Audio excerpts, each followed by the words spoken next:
C'était déjà avec Attendez d'abord les journalistes.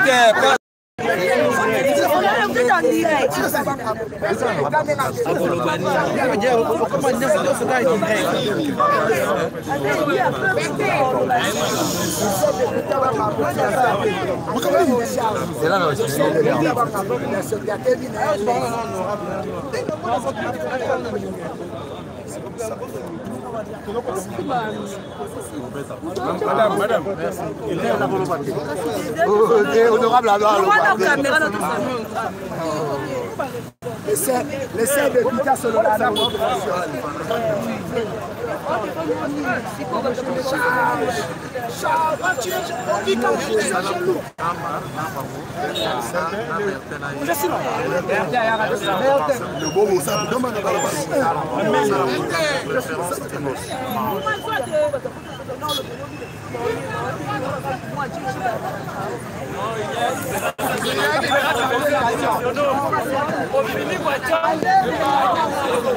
Vous êtes en direct d'après du peuple Bolanda, Bozomona, Wadali.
Vous allez belé, on n'a pas dit PFO, vous allez mobilisation. Il y a Vision Facho, vous allez accompagner la moine Mboka, président Jekobea. Vous allez la mobilisation pour la marche. Il y a les 15, on peut contester. Marche, oui, la moko sala. On a bien moro. Tout la déclaration, il y a Vision Facho accompagné par moine Mboka Jekobea.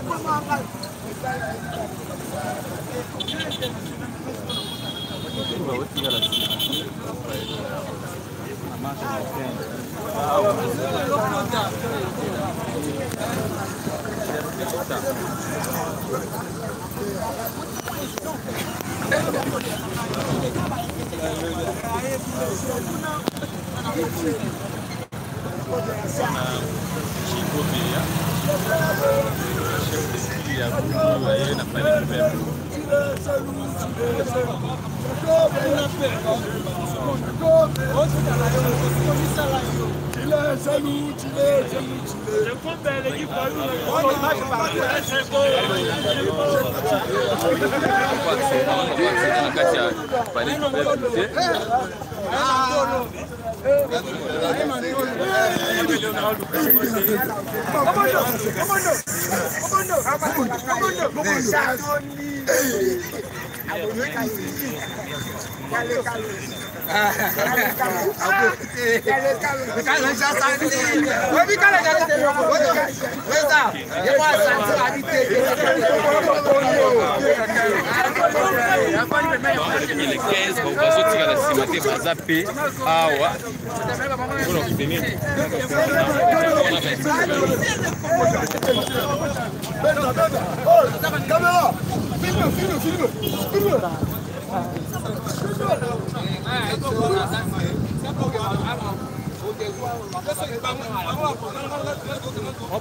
je mon banger, batulolo, baye pona.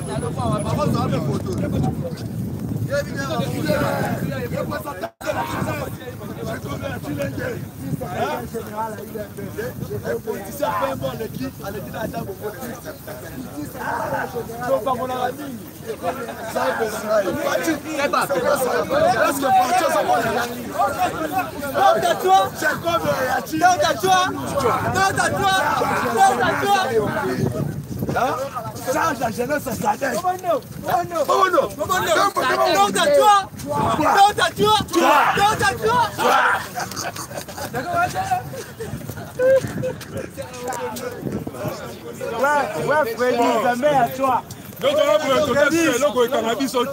Les 15 Toza Libanda, Toza Mokono, Toza mobilisé comme un seul homme. Tokoya Mobondo. Jean-Claude Van Damme est motivé du son. Président Jean-Claude Van Damme. Jean-Claude Van Damme est le 15. Les 15, nous sommes en train de se préparer pour l'événement les 15. On est là, on a dit que c'était Chourango. 12 000 militants. On est là, on a dit que soutien total. Chaque institution. Et la République. Papa, marche wana ndenge sana soto Ah, tu es président d'aller Jean-Claude Van Damme, Jean-Claude Van Damme est président d'aller. Toyoki babengisi Yansuka. Toyoki babengisi Yansuka. Toyoki babengisi Yansuka. Mais Yansuka Van Damme babengisi Yansuka. Les 15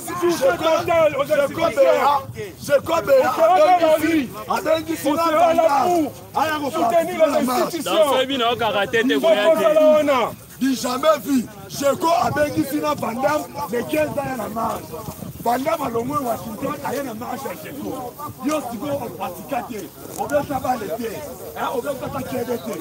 Obima, oh ça fait marche Cotisco va s'appeler la terre. Papa, il n'a pas de ça. Mobono, Mobono.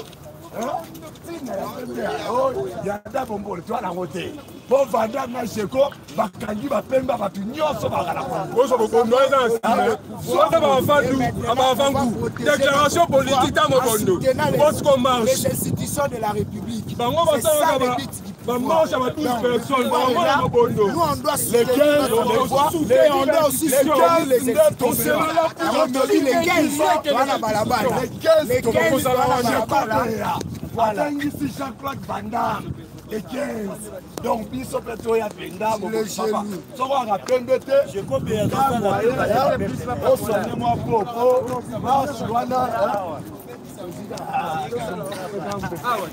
Président.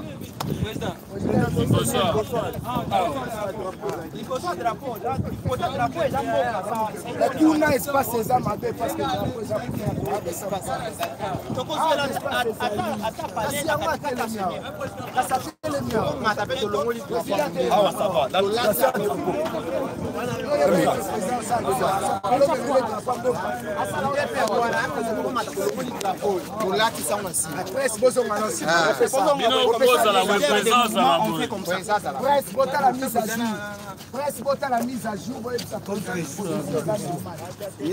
Ma président est pas structure, les représentants de structure.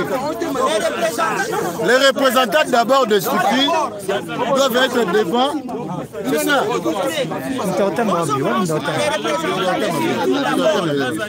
Les représentants des structures, s'il vous plaît, allez, s'il vous plaît.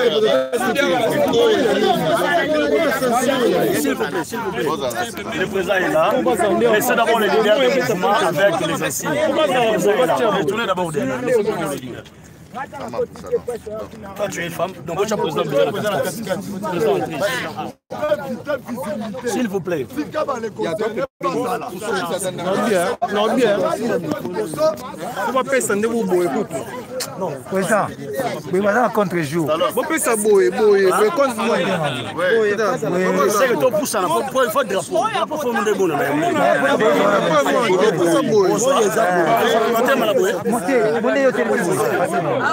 Venez comme ça. Approchez. Jules, viens.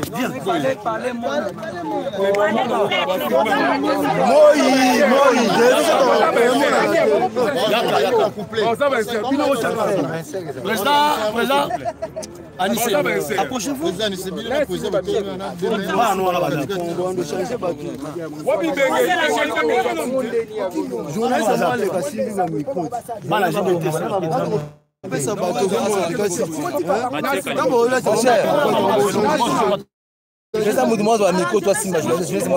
Attendez s'il vous plaît, là je donne ordre au Tchabango pour y aller.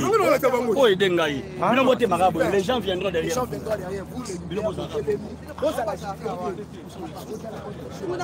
Madame, s'il vous plaît, sa disposition.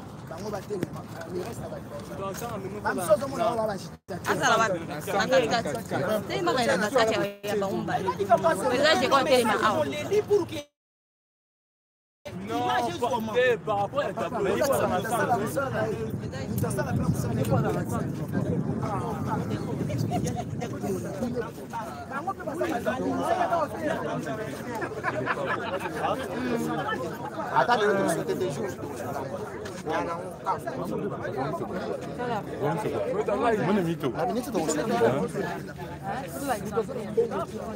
arrêtez le micro. Tout ce qui va se passer en mars.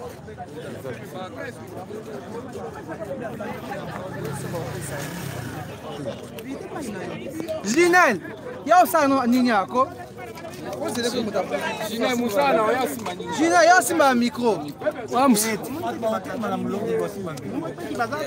Y'a simba micro.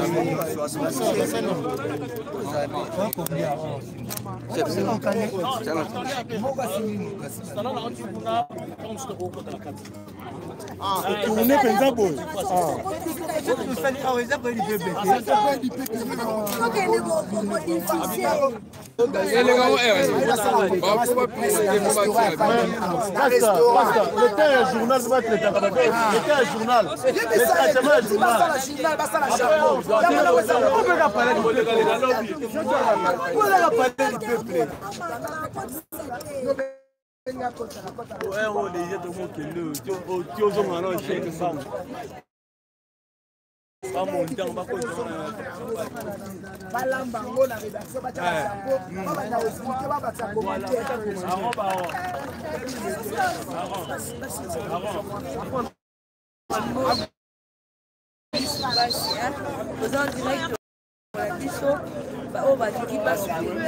marche na bango de pour se dire institution en boka mais ko kama pas président Jacob Béa toza a politika memo na bango par rapport ni ba lobby de Covid ezali ce qui te demande de ko kuta na ndeko Jean-Tini Ngobila Mbaka gouverneur de la ville ya Kinshasa toza en direct pa être plutôt comme on a quand ndenge ba ko boya ko fongola bango porte tangu to lobaka obiso ba soni to lobaka tata mboso fongola miso sécurité ezalaka contre yo bato parler du peuple oyo basoda comment que bazala kotika memo bon délégué 10 personnes tandis que parler du peuple ça passe à peuple bakota basala déclaration na bango bolingi te est-ce que ça vraiment normal donc tolobaka yango moni bakobaluka bakozala po parce que d'ici 16h il faut le gouverneur de la ville ayamba bango bameka kosola par rapport à marche na bango oyo eza kosoutenir bainstitution ya mboka Congo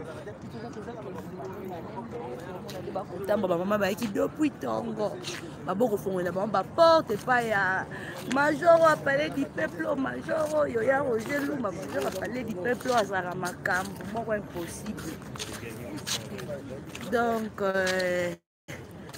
bokomona kaka nde bakosolola kaka parce que depuis toyaki depuis 12 heures tokobaluka kaka oka juste kaka bakota batanga kaka memo ça pose problème baza koboya bakota batanga memo na bango po bango balobi bango bakomarche na bango bakobuka eloko te marche pacifique bakotambola mpona kosoutenir bainstitution ya mboka Congo ndenge mosala eza kotende malamu bayebi awa bakosoutenir Christopher Mboso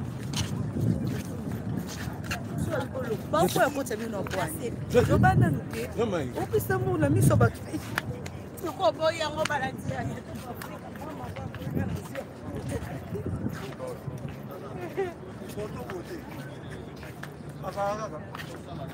Wow, mon président, je compte à Koloba. Bonjour.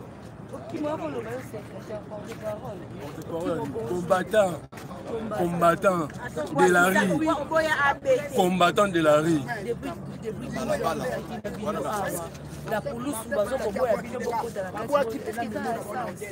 Bon, dans le cas du peuple, selon la police, on dit que pour sa déclaration. Bon, président Géco, qui est gérant le but, non? Pour sa déclaration, peut déposer Mimo. Donc, les autres cas, on déposer des Mimo. Tu vas me déléguer. Tu vas déposer des Mimo. Tu vas me déléguer.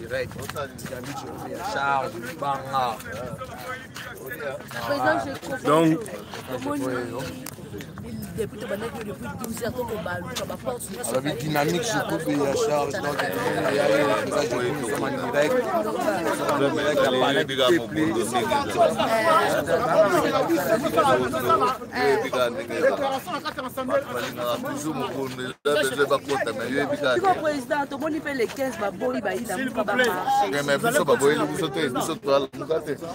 Les 15 marches sont confirmées. Tous la régime et information. Tu as déjà informé l'autorité à ville. Dans les 15, tu as Libana pour soutenir les institutions. Tu as pour soutenir l'institution numéro 1 de la présidente de la République. Donc, tu as pour soutenir à 1001% la présidente de la République. Tu as pour soutenir justice Oyo, Bakabili Batika avec des fonds Batika politisés. Pour soutenir l'institution. Donc, tout le monde a les 15 rendez-vous dans mon corps.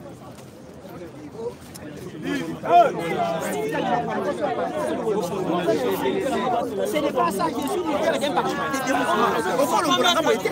Ça n'a pas de sens. Ça n'a pas de sens. Quel est que toi tu fais? Tu prends une place là-bas ici. Je ne prends pas une place là-bas. Oui. J'en sais ça. RTNC. Président, aux Asimatro, il n'y a pas de la présence de l'ICI. Au niveau de la membre.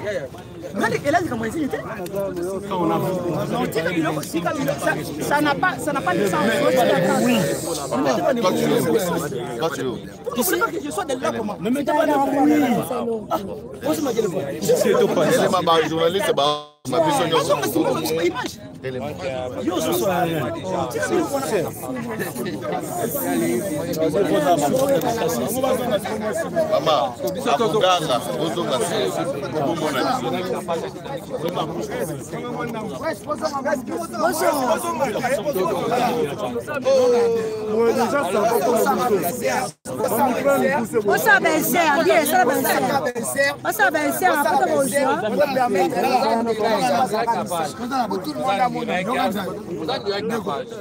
c'est bon déjà, c'est bon.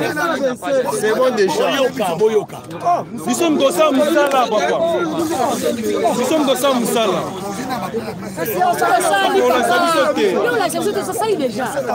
On l'a sauté. Président. Président.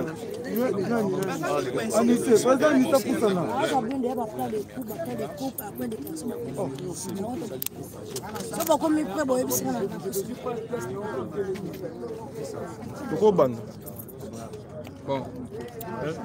3, 2, 1, action. C'est bon.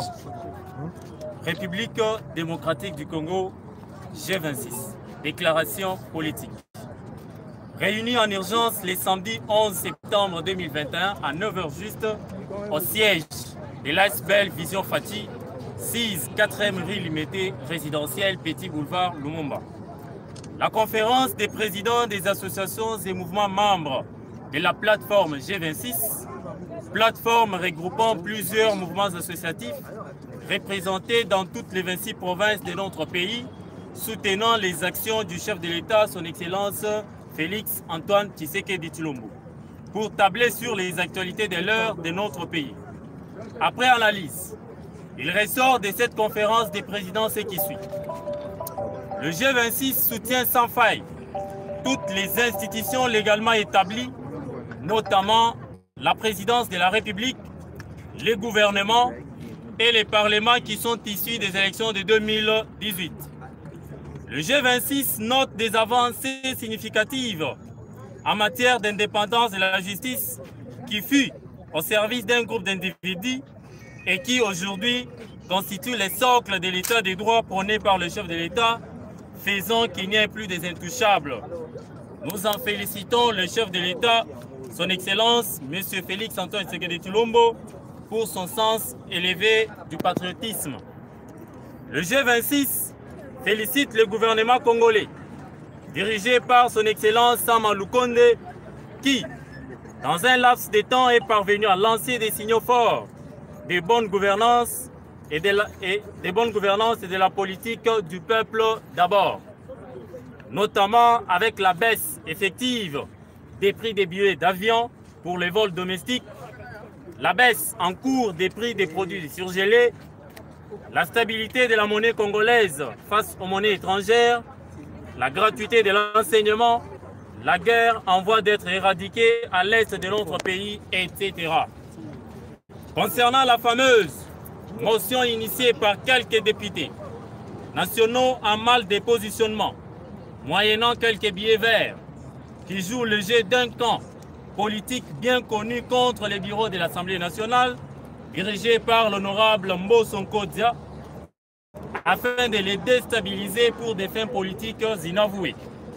Le G26 rassure cependant l'honorable président de l'Assemblée nationale et son soutien indéfectible dans sa mission d'aider le chef de l'État à instaurer l'état des droits dans notre pays et l'encourage à continuer dans la même lancée pour un Congo prospère où il fait mieux vivre.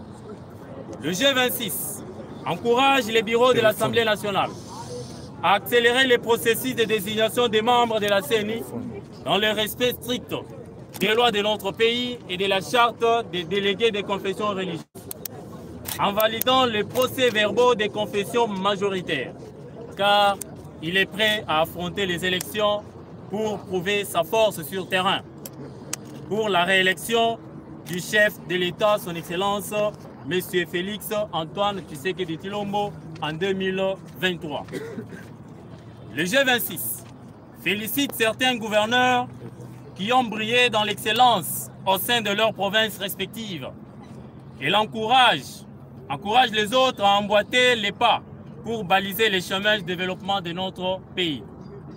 Le G26 lance un message fort aux détracteurs politiques du chef de l'État. J'ai cité son Excellence, M. Félix Antoine Tshisekedi Tshilombo, que notre leader a un bilan à présenter en 2023 et sera réélu pour un second mandat sans contestation aucune. Car nous y travaillons depuis belle lurette avec le peuple congolais dans nos bases au moment où eux dorment en tenant des discours sans fondement et basés sur la haine. Le G26 reste une force sur qui peut compter le chef de l'État, son Excellence M. Félix Antoine Tshisekedi Tshilombo, pour sa réélection et lui accorder une majorité parlementaire en 2023. Le G26 loue les travaux perpétrés jusque-là par l'inspection générale des finances qui a permis que l'argent de l'État soit aujourd'hui sacré, que plusieurs dignitaires congolais se contentent désormais de leur propre salaire, de peur d'être traduits en justice. Ce travail a permis à ce que nos régies financières, qui dans les temps n'atteignaient pas leurs assignations, puissent dépasser les 100% de leurs assignations malgré la pandémie à coronavirus. Nous poussons aujourd'hui à revenir dans les concerts des grandes nations du monde en matière de la transparence dans la gestion des finances publiques. Le G26 déclare être loin de toute adversité politique, des positionnements qui ne produisent rien en faveur de notre nation. Il reste cependant ouvert à tout le monde qui s'inscrit dans la logique de l'état des droits prôné par le chef de l'État, son Excellence M. Félix Antoine Tshisekedi Tshilombo, pour fédérer nos forces afin de l'aider à mieux terminer son quinquennat et préparer sa réélection en 2023. Le G26 maintient la date du 15 septembre 2021 pour la marche pacifique. Il va tenir des soutiens aux institutions du pays. Nous avons dit. Merci.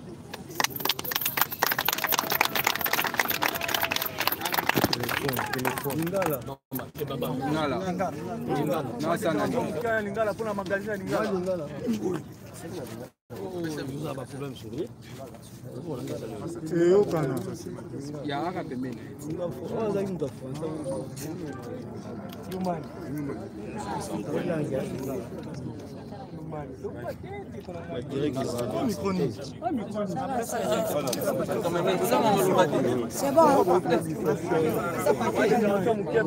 Voilà.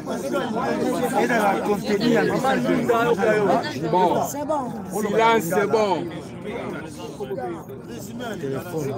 G26 et Sengu Naba, peuple congolais, Mukoloya le 15 septembre 2021, Nangongaya 7h30, na quartier 1 na commune Yandili, Tokozalawana, peuple congolais, boya to soutenir l'institution Yamboka, l'institution Mboka Oezali, président, parlement, gouvernement, Mpeku et tribunaux. Tosengi na ba congolais nyoso, boya mukoloya le 15, mama, tata, kulutu, koko, tika makam nyoso kosala, yakato soutenir l'institution Mboka, parce que yangonde ezali, bolamu pona Mboka. Ezali na groupe moko ya bato quelconque, obazolu kaba déstabiliser l'institution Mboka. Mais, biso G26, tolobi non et non, nous sommes prêts pour défendre l'institution ya Mboka. Yango to sengi na mutu nyonso ozala na marche ya le 15 pour to soutenir l'institution Mboka po mondi mobimba ezozela mukolo wana ya le 15. Ezana bandeko bazo préparer ma ben Mboka, mais biso G26 tolobi nous sommes prêts, tozali prêts pour nous défendre l'institution Mboka.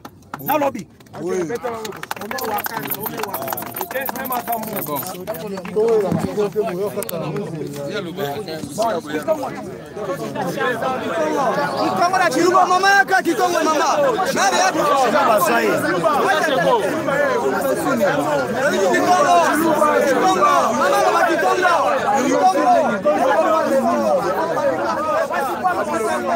Oh putain.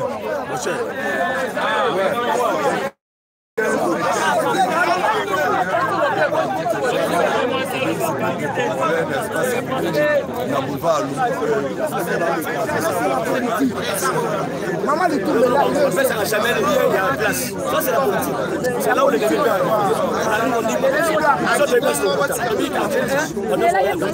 c'est comme ça que ça marche. Nous, l'état de G26, nous savons là où nous sommes. S'il vous plaît, maman. Mais dans le téléphone, mon chef. Mais longola mini. Longola cash.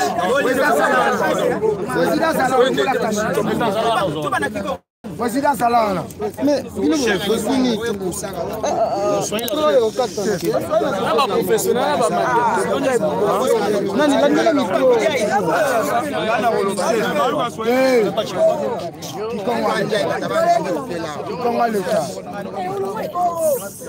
Beto G26 Beto mekuiza sangana na kisika yai samuna kutubila na peuple congolais kilumbu ya le 15 septembre Beto nyonstu Beto ke fonda na quartier 1 samuna pesa ngolo na ba institution ya Bwala Beto Beto mebokila mama mwana tata toko bandumba Beto nyonso Beto Vwanda le 15 na balabala Samu na Beto soutenir ba institution nyonso ya Bwala Beto. Merci.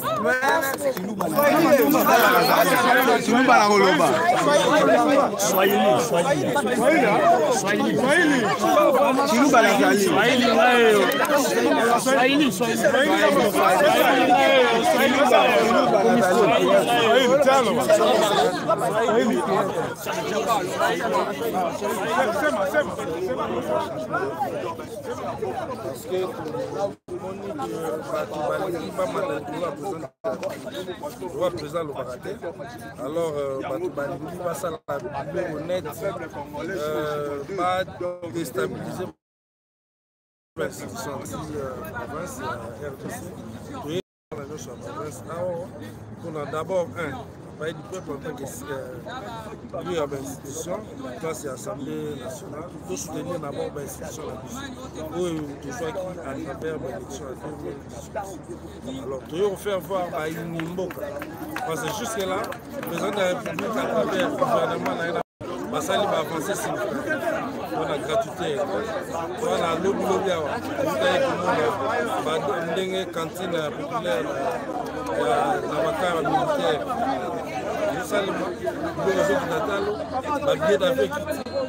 Pourquoi ne pas louer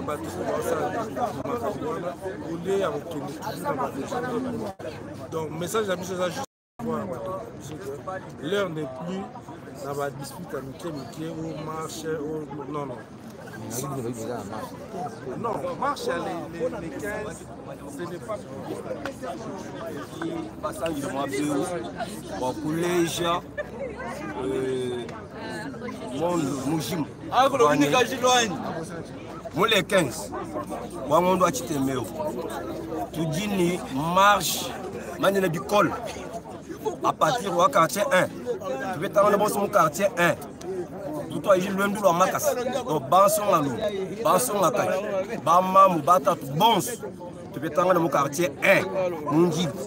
Tout au 7h30, tout toi, il y a makas. Bois, coutois, nyamakou makasa, fumouadji tout. Et Bakalenga, Assemblée nationale du Sénat, fumouad gouvernement. Bon, tout le monde est ma institution. Bon, tout le monde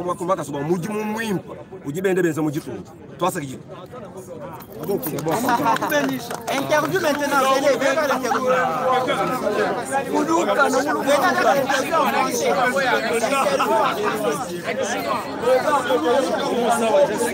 Interview en français.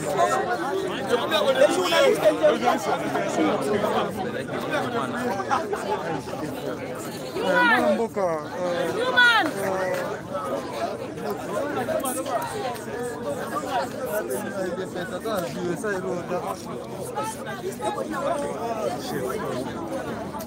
Aux autres teams de Qatar.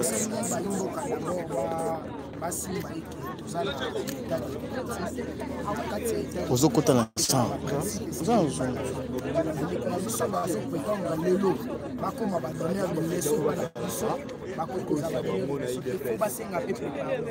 parce que ce qui est en train de faire, soi-disant, les défenseurs du peuple, ils sont en train de jouer le jeu du calme. Parce que le tout devait être d'abord intercalé par on ne peut jamais interdire une loi aux certifiés par la Cour constitutionnelle, par la journal officiel. Il fallait le zolo bailler beaucoup de la commission. À ça la marche pour l'arabe. azosala marche mpona koluka bisime ezala te bazosala marche parce que mon enfant part à l'école, il a quasiment Fatih Béton, on apprend à lire et à écrire. Dans la cage, j'ai commis un danger.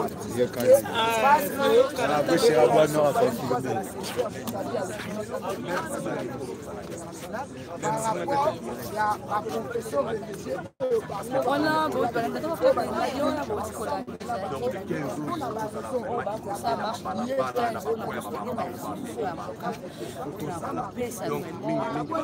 lui na bango po wa komona ete kokamwa DJ Mboka Emati. En tout cas, félicitations Aimé Bonjour à ministre du budget. Tomoni pe na ba consort ba conforme sous son Mboka Libanda ba kolobela ndenge budget RDC pour la première fois. Et ba Emati pour ça la première donc to bandaki ko condamner bandeko yo baleki. Et donc c'est parce que nous tous les alaki bien mais les autres on a volonté politique il y a moins mboka mo kwanto mbolo fachi chilombo chile jilo et l'eau aye na mona politique aye na mona bongo la constitution donc on que ça ça kotambo la malamu koleka comment on a recette au régime financier et ça pour ça comment on a arrestation il y a pas autorité on va sotambo la à la compte il y a pas kabenge ça va le donc on a trouvé la machine là surtout na nyonso bango bazosala wana sali dipepeza biso lokwa toza machine politique bomoni bamouvement associatif oyo ezali koaccompagne chef de l'état tosinir baforce on a soutenir l'institution na biso parce que la justice élève une nation soki toza na justice ya malamu te mboka kotambola te soki bainstitution na biso eza force te il y aura toujours des hommes forts. Mais il y a un autre qui na Congo est parti, tu as besoin d'hommes forts. Na Congo est parti, tu as besoin de soi-disant qui donner des leçons. Pardon, parce que les leçons c'est grâce à la détermination à chef de l'État tant à qui l'opposition lobby pour la commune à la forêt de Kabila, photo que l'élection avec ou sans machine, nous irons aux élections. Il y a les lots. Changement en beaucoup de PC et SM. Donc, M. Faye doit quand même à la réserve. Il y a un autre lobby. Bisso va représenter un peuple, le leader de masse congolais, le leader d'opinion à Kinshasa. Tu bénéficies marche les 15 pour la soutien à l'institution à Bisso. Ce qui a Monique a la volonté à classe Kabiru, classe à Kingakati, rendez-vous à les 15. Nous avons le régime d'information. Bango Babouaki, lettre information à Bango, la Mabélé hôtel de ville, la fait ça autorité de titalité. Quel sabotage! Mais Bisso, qui est au CENI d'instance, il a monitorer à l'institution, là où va représenter la Bisso Basali, de déposer le nom. Qui est dans la police, de déposer le nom. L'hôtel de ville, de déposer, pour que total il que, oh, tout ça là, et ça divagation, nous allons respecter les normes démocratiques, parce que nous sommes dans un état de droit. Voilà pourquoi la unité unis autour de la Fatih Béton. Donc on a toujours Mobondo avec les 15 à 6h du matin, tous à derrière le terrain, pour soutenir les institutions. J'ai loué le bigo, j'ai été dans cette réunion technique, moi internationale, chargé de communication. On a vu ça surtout cas. Madame, Mazine Memo, il y a été de ville, entré vers 16h. Ma bureau était quand même à 15h20. Bango 16h, Babo qui Memo la CRT de ville. Nous sommes dans le régime de l'information. Du moins, Bissoto, tu informer Bango. Et ça m'avait été. Il y a un moment où on a dit, on a beau ta démocratie, Tika Bango, les mercredis, les 15, nous avons sur le terrain, de la peuple, de la Kingakati, Azala sincère, à 300 000 $ américains, au Bakaboli déjà la Kingakati, il faut faire une musique. Il y a Bango Banana Poto, il y a un Kishasa, aux Obenga Banana na marche. Donc, Azala sincère, et Azala honnête, la mission. Maman, what's the happy nabi?